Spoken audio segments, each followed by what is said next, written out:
Good morning.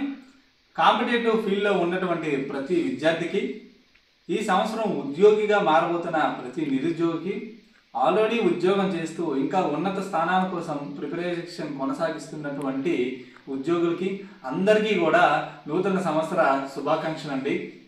ఇన్నాళ్ళు మనం పడినటువంటి కష్టానికి ప్రతిఫలం పొందే సంవత్సరం రానే వచ్చింది. ఈ 2025 అనేది ఉద్యోగనామ సంవత్సరంగా మనందరి జీవితాల్లోకి ప్రభుత్వ ఉద్యోగం తెచ్చిపెడుతుందని మనస్ఫూర్తిగా కోరుకుంటున్నాను.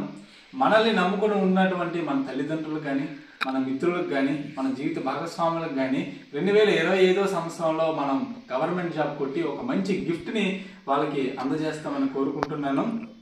2025 ఫిబ్రవరి 23వ తారీఖున మన గ్రూప్ 2 మెయిన్స్ ఉంది. కానీ ఆ పరీక్ష కన్నా ముందే మనకి 2025 అనేది ఇంకొక పరీక్ష పెట్టబోతుంది. అదేంటంటే, మనం పెట్టుకున్నటువంటి లక్ష్యం కోసం మనం ఎంత కష్టపడతాము, ఎంత నిజాయితీగా దానికోసం రోజంతా టైం కేటాయించి మన యొక్క సమయాన్ని పెట్టి ఎంత కన్సిస్టెన్సీగా చదవబోతున్నాం అనే పరీక్షని ఈ రోజు నుంచి మనకి పెట్టబోతుంది. 50 రోజులు ఉండబోయి ఈ పరీక్షలో ఖచ్చితంగా మనం విజయం సాధిస్తే ఆటోమేటిక్గా ఫిబ్రవరి 23వ తారీఖున జరగబోతున్న ఎగ్జామ్లో కూడా మనం విజయం సాధిస్తాము. మరొక ఇంపార్టెంట్ అప్డేట్ ఏంటంటే, జనవరి 12వ తారీఖున మినీ జాబ్ క్యాలెండర్ వచ్చే అవకాశాలు ఉన్నాయని చిన్న వార్త అయితే వచ్చింది. అఫీషియల్గా ఎటువంటి ఇన్ఫర్మేషన్ లేదండి. కానీ ఇంతవరకు పెండింగ్ ఉన్నటువంటి పరీక్షలు అన్నిటికీ కూడా ఆ రోజు డేట్లు ఇచ్చే అవకాశం ఉంది.